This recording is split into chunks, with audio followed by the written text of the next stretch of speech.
మిత్రులందరికీ స్వాగతం. కార్తీక పురాణమందలి 18వ అధ్యాయం కర్మఫలం. ఓ మునిచంద్ర, మీ దర్శనం వల్ల ధన్యుణ్ణయ్యాను. నా సందేహ నివృత్తి చేసి జ్ఞానోపదేశం చేయటం వల్ల నేను మీకు శిష్యుడనయ్యాను. నాకు సర్వము మీరే. ఏ పూర్వపుణ్యం వల్లనో మీ దర్శన భాగ్యం కలిగింది. లేకపోయినట్లయితే మహాపాపినై నేను మొద్దుబారిన చెట్టులా ఉండవలసిన వాడినే. ఇదంతా దైవికంగా జరిగిపోయింది. నన్ను శిష్యునిగా గణించి కర్మ ఫలితాన్ని గురించి వివరించమని వేడుకుంటున్నాను అని ఆ పురుషుడు వినయంగా అంగీరసుని ప్రార్థించాడు. అంగీరసుడు వాని కోర్కెను మన్నించి కర్మఫలాన్ని వివరించసాగాడు.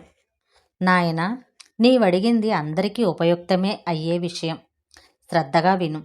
జీవుడు అనిత్యమైన దేహాలన్నీ పొంది తన్ను తాను మరచిపోయి ఇంద్రియ ఆశతో ఉంటాడు. శీతోష్ణాతి ద్వంద్వాలను అన్నీ దేహానికే గాని ఆత్మకు ఎప్పుడూ లేవు. కాబట్టి సందేహావస్థ పొందినవాడు క్రమంగా సత్కర్మలు చేయటం ప్రారంభిస్తాడు. దానివల్ల జ్ఞానం సిద్ధిస్తుంది. ఆ జ్ఞానం వల్ల ఆత్మజ్ఞానం కలుగుతుంది. స్నానాది సర్వకర్మలు నీలో ఉంటాయి. దేహి అయినవాడు విధి చొప్పున కర్మల్ని బాగుగా ఆచరించాలి. స్నానరహితమైన కర్మ ఏనుగు మ్రింగిన వెలగపండు వంటిదవుతుంది. కాబట్టి స్నానం తప్పకుండా చేయాలి. ప్రాతస్నాన శ్రేష్టమును వేద విహితమైన అయి ఉంది.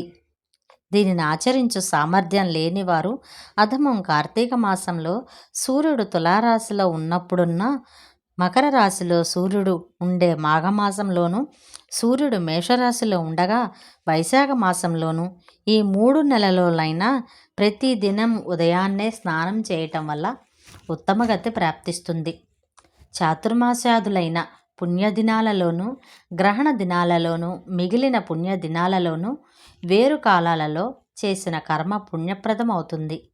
మిగిలిన కాలాల్లో ప్రాతకాలమందే స్నానం, సంధ్యావందనం, జపం, హోమం, సూర్య నమస్కారాలు మొదలైనవి చేయటం చాలా అవసరం. స్నానం చేయకపోవడం వల్ల కర్మభ్రష్టత్వం పట్టి రౌరవ నరకం ప్రాప్తిస్తుంది. ఈ కార్తీక మాసంలో అన్ని దినాలు పుణ్యప్రదాలే. దీనితో సమానమైన మాసం లేదు అన్నాడు. ఆ మాటలు విన్న ఉద్భూత పురుషుడు మునితో, మహాత్మా, తమరింతకు ముందు ప్రస్తావనలో చాతుర్మాస్యాదులను ఉదహరించారు. ఆ చాతుర్మాస వ్రతం ఎవరు ప్రకటించారు? దాని ఫలితం ఏమిటి? నాకిప్పుడు గతి ఏమిటి చెప్పమని అడిగాడు. అంగీరసుడు తిరిగి చెప్పడం ప్రారంభించాడు. నాయనా, ఆషాఢశుద్ధ దశమి నాడు జనార్దనుడు నిద్రావ్యజంతో లక్ష్మీదేవితో క్షీరసముద్రాన శయనిస్తున్నాడు. కార్తీక శుద్ధ ద్వాదశి నాడు తిరిగి మేల్కొంటాడు. కాబట్టి ఆ ద్వాదశికి హరిబోధిని అని పేరు కూడా కలిగింది. చాతుర్మాస్యమనబడే 4 నెలలున్నూ విష్ణువుకు నిద్రాసుఖాన్నిస్తాయి. కాబట్టి ఆ 4 నెలల్లోనూ సత్యస్వరూపుడైన శ్రీమన్నారాయణుని ఆరాధించేవారు పరమపదం పొందుతారు. ఆ కాలంలో చేసిన పుణ్యకర్మలు సార్థకమవుతాయి. దీనికి ఉదాహరణగా పూర్వం నాకు హరి చెప్పిన కారణం చెప్తాను. శ్రద్ధగా విను. ఒకానొకప్పుడు కృతయుగం వైకుంఠంలో విష్ణుమూర్తి కొలువుదీర్చి ఉండగా నారదుల వారు హరినామ సంకీర్తన చేసుకుంటూ వచ్చారు. సింహాసనాసీనుడై ఉన్న హరికి పాదాభివందనం చేశారు. విష్ణు భగవానుడు మందహాసంతో ఏమీ తెలియని వానిలా అన్ని చోట్ల అందరూ కుశలమేనా అని అడిగాడు. అప్పుడు నారదుల వారు, ఓ భగవాన్, వేద మార్గాన్ని విడిచిపెట్టిన వాళ్లను చూచాను. కొందరు మునులు మానవులతో కలిసి తమ విద్యుక్త ధర్మాల్ని మరిచిపోయారు. వారికి మోక్షం ఎలా కలుగుతుంది? కొందరికి భక్షాభక్ష వివేచన లేదు. కొందరు సదాచార సంపన్నులై ఉన్నప్పటికీ కొందరు పరనిందా వ్యక్తులయ్యారు. వారందర్నీ రక్షించు. ఏదో ఉపాయంతో వీరికి మేలు చేయి అని కోరాడు. అప్పుడు శ్రీమన్నారాయణుడు లక్ష్మీ సమేతంగా గరుడవాహనం మీద భూలోకం వచ్చాడు.